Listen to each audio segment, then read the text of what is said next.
Join me every month for the inspiration to find your finish line.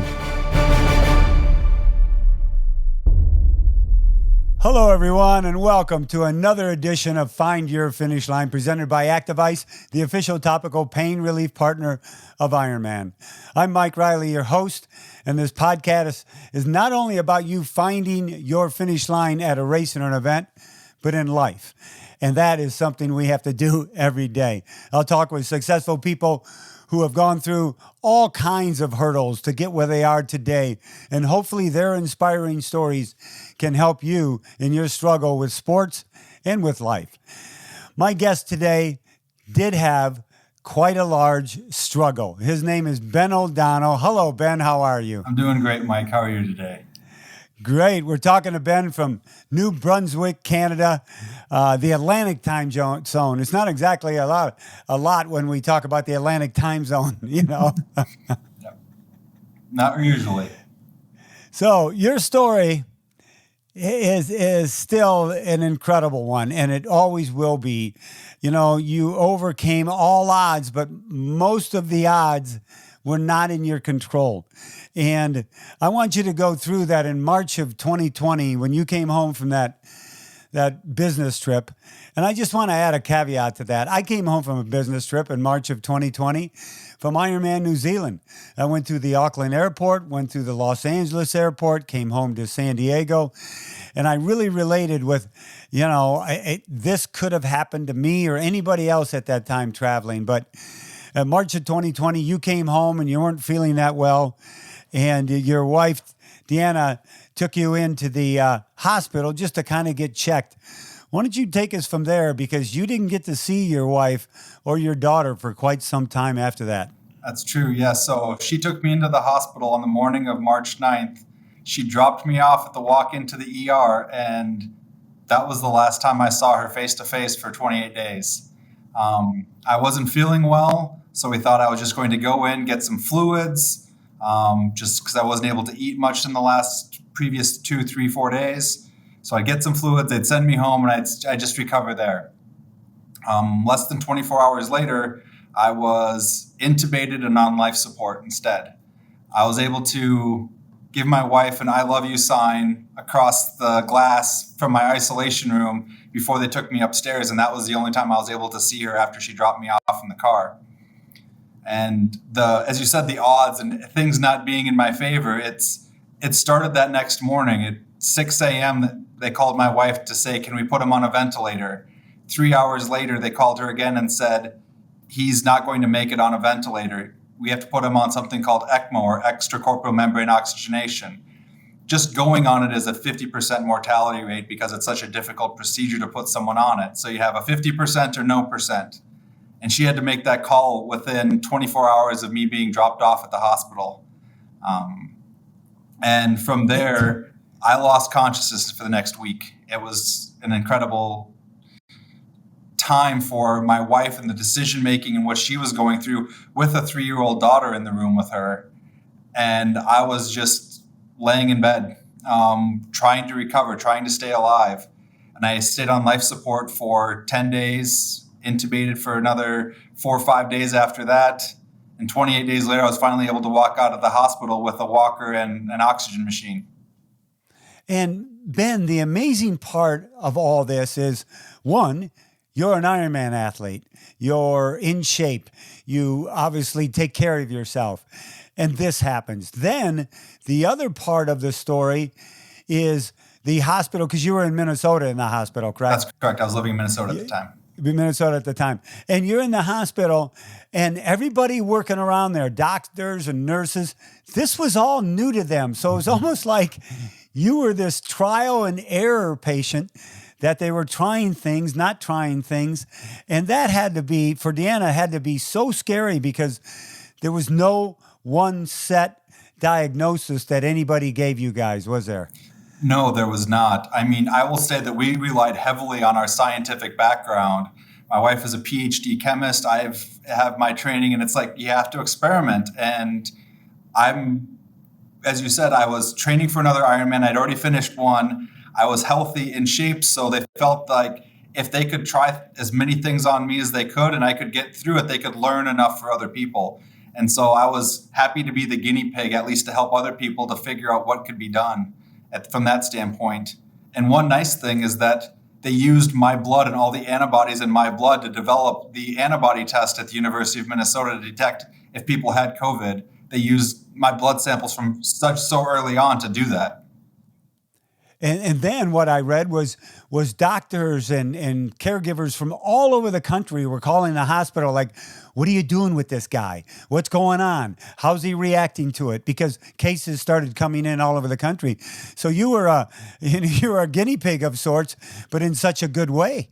Absolutely. And I was happy to be that. I mean, with all things considered, I was happy to be able to help other people through that. And even the physical therapy, like they're using me, they had me up and standing while I was still on life support. They started the physical therapy while I was still in a somewhat of a coma to keep moving my body and to get me up and standing. And how can we treat patients while they're still dealing with all of this? And I was privileged to be in such a great hospital to get that treatment.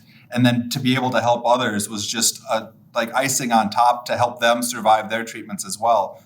Before I went into the hospital, they had determined that ECMO was likely not going to be a good way to treat COVID patients, that it would not help them.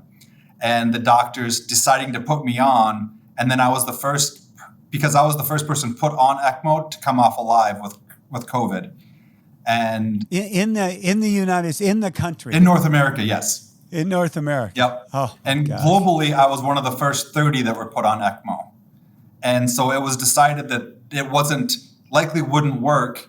And within 2 months of me getting out of the hospital, the total number of COVID patients being put on ECMO went from 70 to well over 700 in the next and few months. That was just, that's what we were reading in the papers. That's what was on the news, Ben, was people were being put on the machines and not coming off them. Yeah. That was it. It was almost like, well, they're on the machine and the family knew, well, we're not going to see them anymore. It was a very difficult time, and I can't imagine what was going through my wife's mind at the time. I mean, Deanna, she put on her, I say she put on her scientist hat because it was like, give me the data, give me the numbers. I will make a decision based on that, and then I will deal with the emotions after we have the conversation. And she'd call my sister and call my mom and have those conversations then. But she was able to make that split, but I have no idea how she was able to make it through those first 10 days and then the rest of my 18 days that I spent in the hospital. And I think we should let our listeners know this whole time of the total of 26 days in the hospital, you weren't exactly aware of things. You were having hallucinations. You thought the nurse was your wife. So it's not like you were aware every second, every hour of the day what the heck was going on. Yeah, the first 7 days I was hallucinating pretty terribly. I was in a very, very bad place mentally. And then it was St. Patrick's Day, March 17th. I woke up, and from then on, I remember. So the luck of the Irish with the O'Donnell name, I remember things from that day forward. But the first 7 days, I was completely hallucinating. My mental state was terrible. I thought that I was being human trafficked. It was like I was having nightmares, like living nightmares for the full 7 days. Well, and I think I still had it better than she did because she knew exactly what was happening. Well, the from one Irishman to the other, the luck of St. Patrick's. Thank goodness for that. St. Patrick's Day. Okay. You were going to do Ironman Arizona. That's the one you had on the schedule, wasn't it? For November of 2020, correct? Yep. So that went away. But you still, after you got out of the hospital, it was a long process, but you had in your mind that you wanted to do another Ironman, correct? You figured that was going to be what was going to bring you back? Yeah. I mean, I think it was back in April, my conversation with you. I had my conversation with you, and we were sitting there talking like, are you going to come back? And it didn't cross my mind until even just you had mentioned it. I'm like, maybe that's what it has to be, is to put that goal out there, to have it every day. And then you happened to send me a book that said, see you in Arizona, which just kind of sealed the deal that I've got to get to Arizona now. But having that conversation of maybe that is possible. Maybe that is what I need to work towards and what I should be working towards. because it's about getting better every day. How can I get better for tomorrow? How can I make sure that I'm there? And with that goal, it basically, with Ironman as the goal, you don't stop. You have to keep getting better, because Ironman is, you can never stop training for Ironman and say, yep, I'm good enough to go. Yeah. You're always sitting there at the starting line with butterflies going, is today the day I'm going to make it through with no problems? Or did I train well enough? You can never I've never been at any race start line going, you know what, I think I trained everything perfectly. Today's going to be absolutely phenomenal because I'm done training. There's always that thing to push you forward. And I think Ironman gave me that opportunity and that goal to make sure that I kept moving forward. And I believe you love living by the mantra, don't stop, don't quit, keep moving forward. As a matter of fact, when you were on camera before the Ironman you did do this year at Ironman Tulsa, that's exactly what you said, wasn't it? That was my mantra. I had my nurses print it out and put it on the wall in my ICU room, so that way I could have that every day. It was the Ironman symbol, and that mantra were just right next to pictures of my family around the room. I'll bet you inspired so many people in that hospital, and without even, obviously it's not your way of wanting to go inspire people, but you probably inspired a lot of people in that hospital, Ben. Good for you with that. Let's talk a little bit about Tulsa. Going into the race and preparing, obviously you had time. There wasn't in Arizona in 2020. You got to go until May or June. When were we in Tulsa? June. And you got to go and do that. Do you think you were totally physically prepared for that race? I think that with everything that had happened, I moved to a new country. I think I was as physically prepared as I could be. I was more prepared for Tulsa than I was for Ironman Wisconsin in 2017. I will say that. That's good. That's good. Prepping for Arizona, then I was going to go to Texas, and then that was canceled about 6 weeks prior, and then Tulsa. And when I showed up the morning of, my biggest question coming into the week was swimming, because I've been in a normal northern climate, and with the COVID regulations in Canada here, pools weren't open. So I'd only done dry land training for the swim up until I got to Tulsa 4 days before the race. Oh, wow. That was my first time in the water. Would be some trepidation with that. I'm glad you got out of the water, buddy. With my best swim time, I beat my Wisconsin swim time by 3 minutes, so I was happy. See, training is overrated, huh? I mean, what the heck? I mean, I did do the dry land at least. You know, swimming bands are a wonderful thing. Yeah. They were for you. Yep. So, what got you hooked into triathlon? Why is triathlon a part of your life, Ben? You're a high school, college fullback. You were a football player. Mm-hmm. How triathlon enter your life? So after college and graduate school, I had surgery on my left knee on both shoulders through football and baseball injuries. And I went the corporate route, and my body was just not happy with it. I was gaining weight. I wasn't working out as much. And in 2015, my cousin who I had been training with, who I just grew up with, we finally were in the same city together again, back in the Minneapolis area. And he was training for Ironman Wisconsin in 2015. And I'm just like, I want a way to hang out more. And he said, I'm training all the time. So I said, fine, I'll start training for triathlon. And I did my first sprint that summer. I was overweight. I was probably closer to 300 pounds than to 250 pounds. And I decided that was what I was going to do, is I was just going to get back into it and use triathlon as a way to do that. And in 2015, he ran his race in Madison, and I volunteered and was handing out bikes through the T1 and just loved every second of it. And I knew that from that moment on, I had to get to Ironman. I had to be able to get to that race and to do that. So the next summer, it was more sprint triathlons. In 2016, I did a half Ironman at the end of the year and signed up for Wisconsin in 2017. But it all started with a way to connect with the community. And that community was my triathlon training partners, my cousin, Jason, and having all of that and getting back to health and having a community. And that's the one thing that I have found with Ironman and with Ironman Foundation, is really a community that is supporting each other and keeping each other positive and moving forward. Yeah, let's talk about the Ironman Foundation bit of it too, because obviously you talked earlier in the podcast about wanting to be able to help people, because obviously your story was an inspiration not only for people that were sick, but for the doctors and nurses. So why'd you jump into the Ironman Foundation, and tell us about the money you're raising on behalf? So I looked up Ironman Foundation, and I was signed up to race for Ironman Foundation, Ironman Arizona, before I got sick. And just for what they gave back to the communities where they did the races.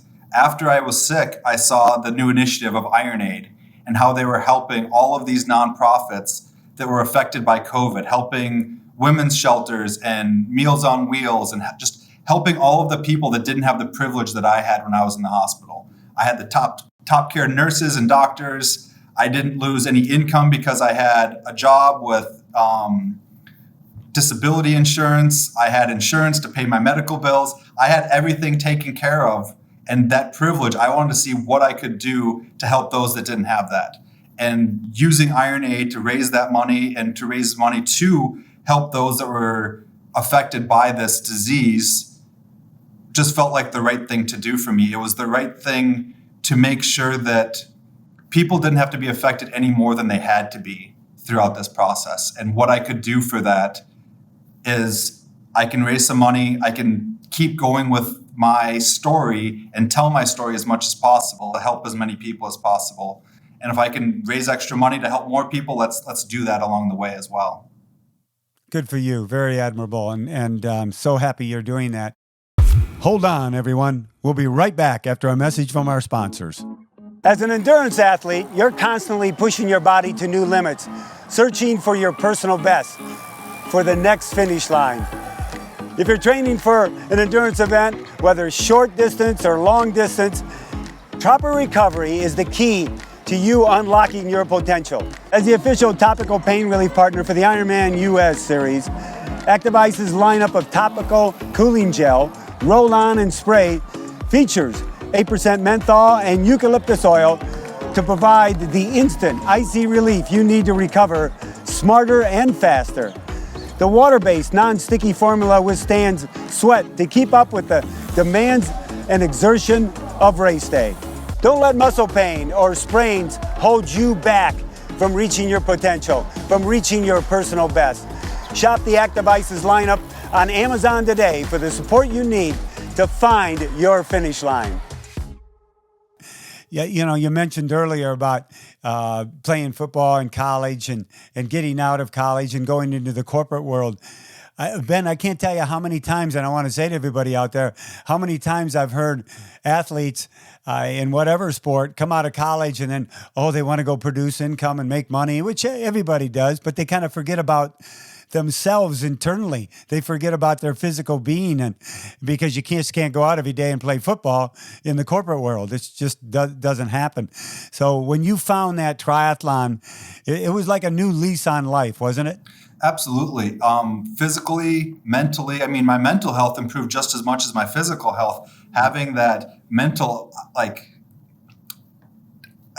release every day with the runs, the bikes, the swims, just being able to do that, I found that my mental health improved and my work improved just by having the whole package of the physical and the work and the family balance. It is a balance for sure.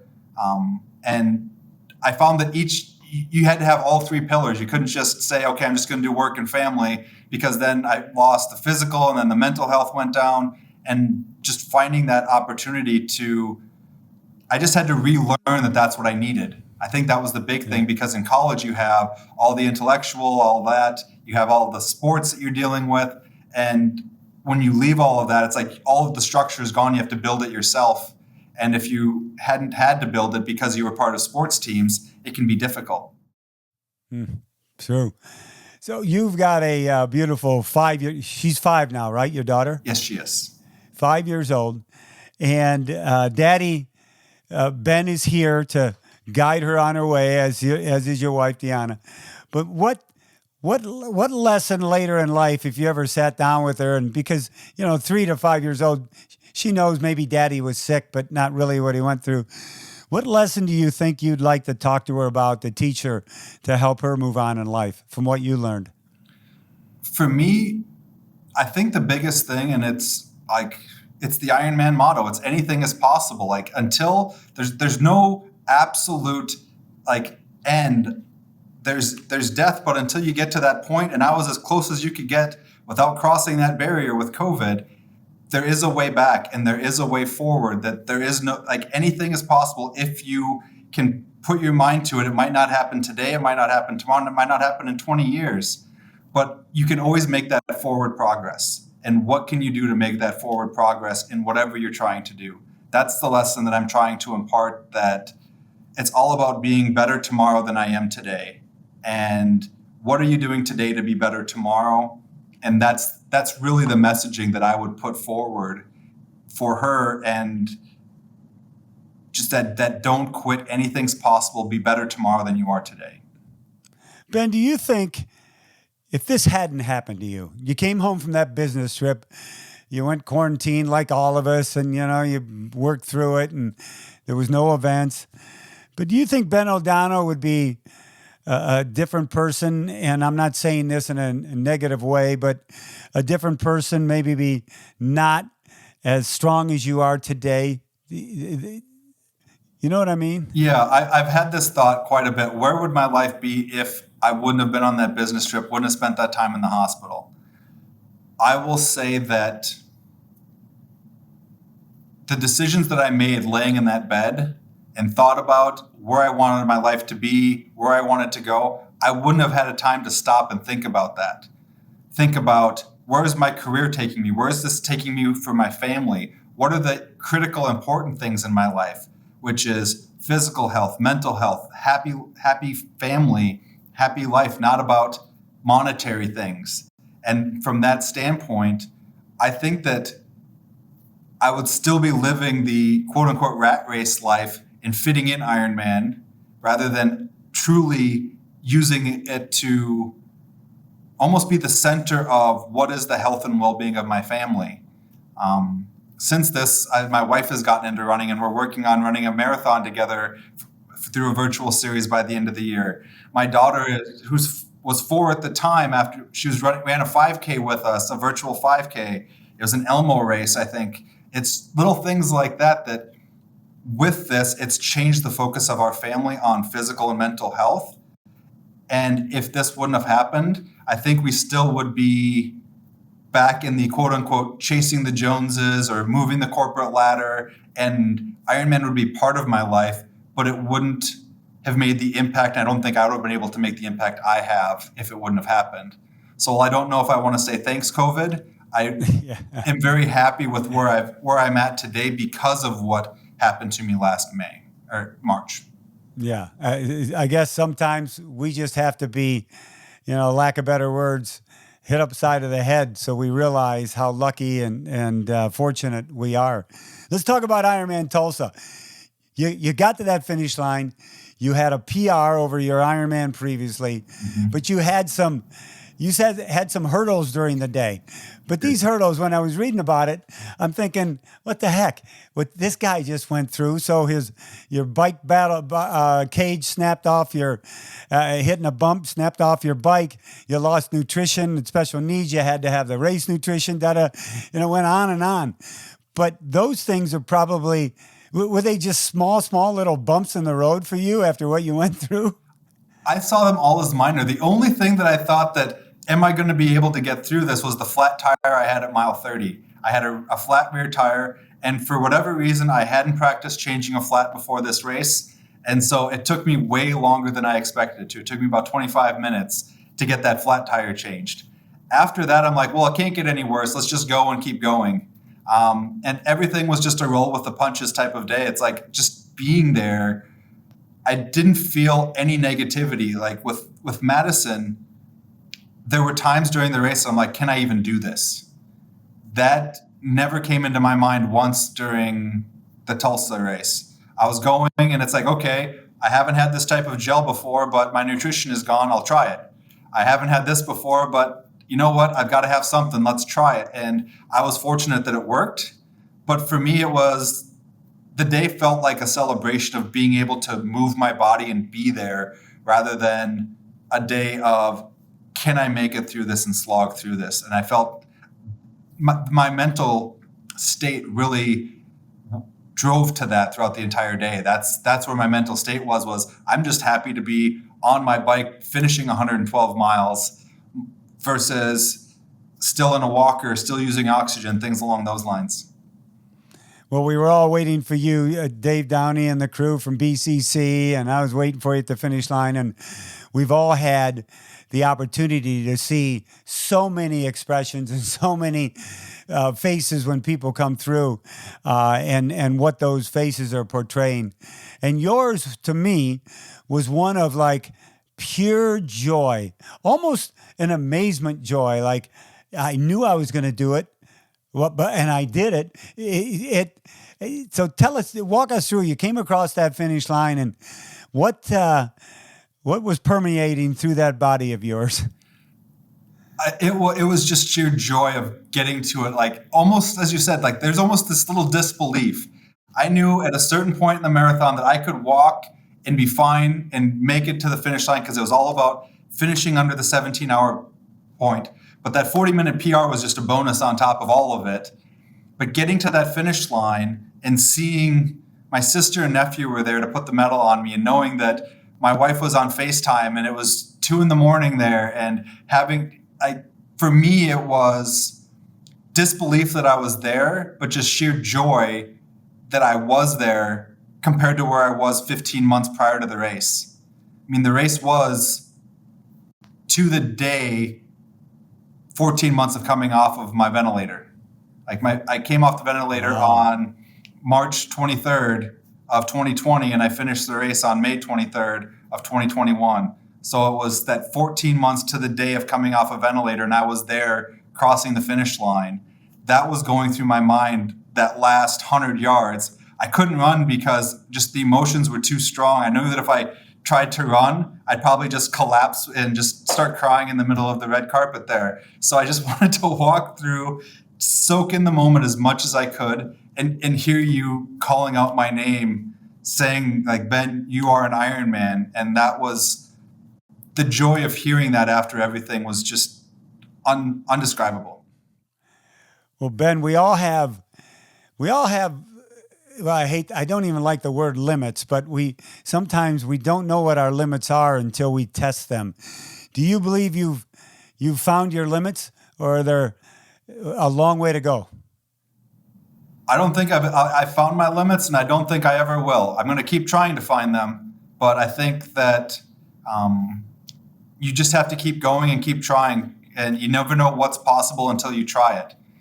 And I've listened to some podcasts, and David Goggins in his book is like, Can't Hurt Me, and the whole, like, you don't know how far your body can go until you try to push it. And I think Ironman has been one step along the way. I don't know what is possible. And am I going to try longer than Ironman? Likely not, because the training cycles are really tough. But I know that Ironman isn't the end, for sure. Do you have a next event in mind? I do have a next event in mind. It's the World Championships in Kona in October. Yeah, I was waiting for you. That's where you're going, buddy. That's where I'm going. Absolutely. Oh my gosh. By the way, I tell people, don't worry, it's not that hot, and the course is really flat on the bike. So don't worry about it. You'll be fine. And there's no wind. There's no wind.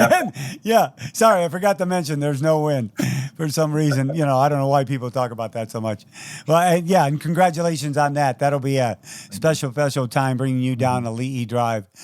So our final question on Find Your Finish Line came out of good friends of mine from the off-road Baja 1000 racing. They sit around afterwards, just called, tri-table racing. Sit around and reminisce about the race. Give us a memory or reminisce about the event you did in Tulsa or any other event, and a memory that kind of sticks out with you. The memory that sticks out with me in Tulsa, it's actually that last stretch before you took the right to the finish line, that over the street they had these lights that were sitting over the street. It was dark. they had some posts up, and they're almost like Christmas lights or patio lights just sitting over the street. And I just remember that as I was going through, and just, it felt like a surreal moment. It felt like I was walking through someone's backyard, and then I turned the corner and there's this big bright finish line. But just walking through with those lights and everything through that last street before that last turn, like that sticks in my mind more than anything throughout the rest of the race day, was that 50-yard walk before I made the turn. It's funny you say that, because I had a couple other people I didn't see it because I was at the finish line, tell me about it. And one person said, I thought I was like in somebody's backyard or private party, or somebody had an engagement party and I'm running through. And then you had like only about 50 people walking around with the COVID regulations, that 50 people there with the beer, where it's in Madison, it was hundreds lined up and just cheering and yelling. And it's people, individuals, like holding a drink under these lights. It was very much like someone's backyard. It was incredible. I love it. Great memory. You watch next year in Tulsa, that thing will probably be like 2 miles long. They'll make it. Absolutely. I would love it. So, Ben, you've learned a lot. You're still learning, as we all are, but your lessons were some of the toughest lessons to have to go through. What advice would you give to your fellow humans, to your fellow athletes, on them moving forward if they're going through a time which seems like it's just butting them upside the head? For me, the mantra of the don't stop, don't quit, keep moving forward was always there. And for me, it's look internally for what you need to be tomorrow. How do you get to be better tomorrow? What's that next step? Is it, I got to get up and just walk? I have to get up and eat a little something better today. What's the one thing I can do today to get better tomorrow? Because we can all do one small thing. There's always that one small thing each and every one of us can do. And all of it, it's all about getting yourself better for tomorrow and not about comparing yourself to others. And that was what really got me through, was what can I do today to be better tomorrow? Whether it was today, I'm going to talk to my counselor to get some help from a mental health standpoint. Or today I'm going to walk an extra minute on the treadmill because yesterday I got 7 minutes and today I'm going for 8. That's the type of thing that kept me going through this, is looking internally of what I can do to be better rather than trying to compare myself to all the others people. And I'll call it the noise around me, and focus on what's the next right thing to get Ben to be better tomorrow? What can I do? And that was the big goal for me throughout this entire process. Ben, that is a beautiful advice, because when we try to compare ourselves to others, our self goes away. And we don't want that to happen. We need ourselves strong and solving all the time. So, well, Ben O'Donnell, my fellow Irishman, thank you very much for all your time. You are an amazing human. I can't wait to see you in Kailua Kona on the Big Island. I hope up in New Brunswick somehow, some way you can get some heat training in a little bit. On a treadmill with a heater next to me. That's the plan. There you go. That'll work. It's worked for a lot. It even works for a lot of the pros. So that's good to do. So make sure you do that. Well, thank you very much, Ben, and I can't wait to see you in Kona, buddy. Looking forward to seeing you too, Mike. Thank you very much for your time today. You're welcome. So, everybody, thank you very much for joining us. And to our presenting sponsor, Active Ice, the official topical pain relief partner of Ironman. Hey, if you enjoyed the show, then please subscribe and become notified of upcoming shows. And please, we'd like to hear from you if you'd write us a review. You can do that on any one of the places that you download the podcast. You can go to MikeRiley.net and do that there too. We'd like to hear how we're doing, so let us know when you write us a review. Everybody, remember, we all have great memories in our lives, but the next memory, could you be your best one? So keep working towards that one and find your finish line. Aloha, everyone.